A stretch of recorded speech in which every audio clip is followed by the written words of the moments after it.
Casey. I'm the lab manager here at FMC. I'm just going to give a little brief overview of some of the career opportunities that we have at Fairfield Medical Center. We have several roles that support laboratory testing within our department, and each team member really possesses a unique set of skills to complete their daily tasks. Everyone contributes to those final results that we end up resulting to our docs and all of our clients who we service. So first one we'll start with is a phlebotomist. So phlebotomists, right now at FMC we have two phlebotomy teams, both the inpatient and the outpatient phlebotomy team. Our phlebotomists, in a nutshell, collect blood specimens by both venipuncture and capillary collections. Phlebotomists at FMC have completed an accredited phlebotomy program when they come to us. There are programs that range anywhere between 2-week programs up to 16-week programs. And Kelly has a slide that does a good job of giving you an idea of where those programs lie. And phlebotomists really on our team are also trained to do some other tasks as well, specifically in the outpatient areas, EKGs, and chain of custody drug screens as well. The next career we will talk about is our laboratory assistants. So laboratory assistants at FMC complete on-the-job training. What we know is that many times these careers actually build upon one another. Some of the best lab assistants are those that came from previous phlebotomy background as well.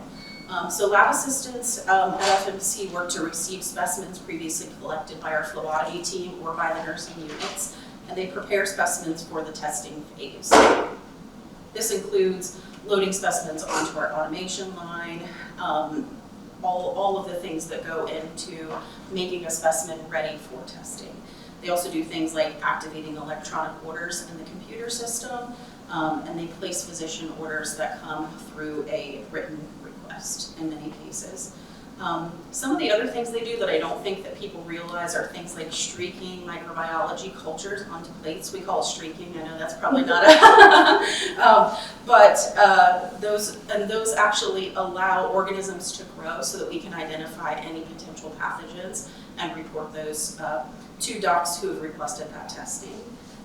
They're also heavily involved in customer service for all customers to the lab, whether it's physicians, nurses, outside providers, nursing homes, all of those people. They really sort of help streamline taking care of those concerns. They also perform things like CLIA wave testing within FDA guidelines. So, and we really started to explore this during our pandemic to have lab assistants help us with things like COVID antigen testing, strep antigens, influenza antigens as well. So basically they work to make everything testing ready, and once those specimens have been made test ready, those are when everything goes over to our technologists and technicians in the lab. The next position I'll talk about is our technical lab assistant. So our technical lab assistant really functions just as the lab assistant does. However, the technical lab assistant sort of takes it to the next level. So in addition to doing those CLIA wave tests, they also participate in things like loading specimens directly onto analyzers outside of the automation line, making slides for gram stains or blood smears, and assisting with instrument maintenance and quality control as well. So everything that a lab assistant does is also done by a technical lab assistant, but we sort of take that to the next level. Education for a technical lab assistant, we typically ask for a minimum of an associate's degree in an applied science, or a candidate that is actively enrolled in a medical laboratory technician or medical laboratory science degree. The next one we're going to talk about is histotechs. The histotechnology technicians are sort of a different beast in themselves because they function differently than the clinical lab. Some of the things that histotechnologists do, they actually mostly work with tissue specimens, so those may come from surgery, those may even be submitted by physicians' offices. They embed specimens for pathology requests in paraffin wax blocks, actually, and they utilize an instrument, once those specimens are embedded, they utilize an instrument with a sharp blade called a microtome. And the microtome actually takes thin shavings of that tissue that we're then able to mount on a slide. And the slide can then be sent to the pathologist who's assigned to the case to read. We actually perform any stains on those tissues as well. And then once those specimens are mounted on those slides, pathologist reads those and is able to diagnose things like cancer of many types, as well as report infectious and inflammatory processes. So histotechs do everything to prepare a tissue specimen for a pathologist to read. They work, and that's really high level, but they do work with a lot of instrumentation throughout the entire process. Instrumentation, both automated and manual. The next one that I'm going to talk about is our medical laboratory technician. Our medical laboratory technician requires an associate's degree. I think a lot of people are not really aware that most of the techs that are working in our testing lab do require a degree. Medical laboratory technicians actually have associate's degrees from accredited universities and colleges, and we also have another slide that gives you a little bit of a list of those accredited programs for medical laboratory technologists. I'm going to talk a little bit about the next role as well, the medical laboratory scientist, because these roles function so similarly. The medical laboratory scientist is a bachelor's degree in medical laboratory science. Again, we have a few local, actually maybe just one local university that has a program, that's Ohio State right now, for the bachelor's degree equivalent. So both medical laboratory technicians and medical laboratory scientists, they're actually completing testing on specimens, blood, body fluids, tissues, and specimens submitted for culture using various automated and manual methods to report results that are submitted to the ordering provider for review. Basically, the one fun fact that we always like to mention is that 70% of all any kind of treatment that is administered to a patient is usually based on the laboratory result. So, and those really, the thing that is very important for roles for medical laboratory technicians and medical laboratory scientists are attention to detail, ability to adapt to change. Technology is always changing, so that's something that folks going into those roles are actually asked to do. So these slides are actually just going to give a little bit of what we just talked about. Phlebotomist, high school diploma, certified phlebotomy program as well. COTC, Ohio State School of Phlebotomy, Ohio School of Phlebotomy, and the Tri-County Career Center are a few that we've gotten some really successful applicants from. Our lab assistant, again, high school diploma or equivalent, previous laboratory or phlebotomy experience preferred, and on-the-job training for that one. Technical lab assistant, associates of science, or currently pursuing college coursework. Zane State, Columbus State, Shawnee State, those are some of the Ohio State University, University of Cincinnati.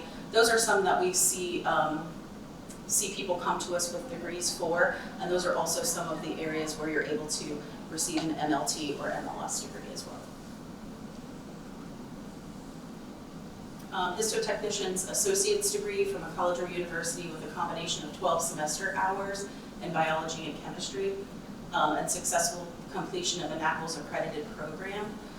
Some of those NACLS accredited programs include Indiana University, Goodwin University, Lakeland College, and many of those have online programs as well. And again, our medical laboratory technician, an associate's degree in medical laboratory technology with national certification preferred. Zane State, Columbus State, and Shawnee State are the three major programs that we typically get candidates from in this area. Medical laboratory scientist, bachelor's degree in medical technology or one of the chemical, physical, or biological sciences is required. And in this area, most of those come from the Ohio State University for us, but there's also a program at the University of Cincinnati. And I just wanted to sort of talk about employee lab career experience. So we have had several folks who have sort of worked their way through the ranks of these positions that we've talked about.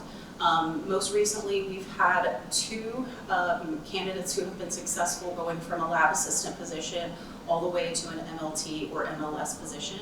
And during the time that they've been going through their coursework, we've actually worked closely with them to formulate a great schedule that really works with both their school schedule and the schedule that we need to help with coverage in the laboratory as well. So that actually has allowed them, and we've gotten really great feedback from them about how much better off they were as they went through their coursework, having seen that firsthand when they were in the lab. So, like I said, 2 of those and a few more that are in the works actually going through those programs right now. Most often we've really kind of explored evening and weekend times that they've been able to accommodate hours that work with their schedule as well. And that seems to really be a great fit for all of them. So I'm Kellie Sharp, and I am the Workforce Development Specialist at Fairfield Medical Center.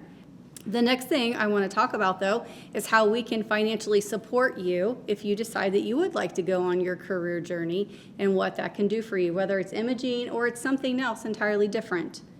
But what we offer to start out with would be a tuition assistance, and that is for part-time or full-time employees. You do need to be employed with us a minimum of 6 months before you can utilize it, and it does have a 1-year commitment when you do use it. When you are part-time, it's $2,500 reimbursement every year, and then when you're full-time, it's $5,250 every year, and that renews once a calendar year in January. And then the next thing we have that's very specific to a few different areas, one of them being imaging, is, let me back up. This is not specific to anything. It's one of the scholarships that we have. We have 2 different types in the organization. This one is the Foundation Scholarship. And again, this is for part-time and full-time employees, and the amount's going to vary. You may have seen where that application was running this past summer, and the deadline just finished up for that for submission. But the employee does need to be employed with us a minimum of 1 year, utilizing the tuition assistance if it's applicable to you. And it is a 1-year commitment, and it's that you apply for that every summer. And when you apply for it in the summer, then they start their interview process towards the end of the summer, and then they go through that process in figuring out if you're going to be awarded and how much. And that amount may differ every year from the previous year if you were awarded that. The additional scholarship is the one I was originally referring to, and that is what we call the Hard to Recruit Scholarship. So that's specific to certain positions. So that is going to be imaging. It's also going to be respiratory therapists, MLT and MLS, which that's at our lab, and then registered dietitians, and surgery, so scrub techs. That is going to be, if you're getting an associate's degree, you're going to receive a $10,000 scholarship, and if it's a bachelor's degree, it's a $15,000 scholarship, and it's a 2-year commitment. The way this one differs a little bit is you really don't even have to be employed with us to get this scholarship. So we would love the opportunity to partner with you to see if maybe we have employment that would benefit you and us here as a team together, but you don't have to. So if you're getting ready to start a program or you know somebody in one of these areas, just reach out to me and I can send on that application process and talk to that person, and we can figure out how to move forward and find out if that's a good fit for them. But this is definitely a good way to go. And if you think about it, so from a perspective for if you are employed, you can use tuition assistance, you can use Foundation Scholarship, and you can use the Hard to Recruit Scholarship. So by the time it's said and done, you've received a lot of financial assistance to help you achieve your goals. So for about career awareness and exploration, you can go to our website and you can just kind of look at posted positions if you're interested, and you can see what's posted, maybe what's out there if you would like, just to kind of gauge what that even looks like. You can also job shadow in these areas. Say maybe you never thought of imaging before, or maybe you come to another one of these that we're having and you want to see what it even is like in those areas. We encourage job shadowing, so you could reach out to me and we can set that up, and I can work with that leadership team to do that. And then you can also email me, call me, and we can just sit down and have a conversation about maybe what your goals are and what you're thinking, and we can help work together to achieve what that is and help get you there.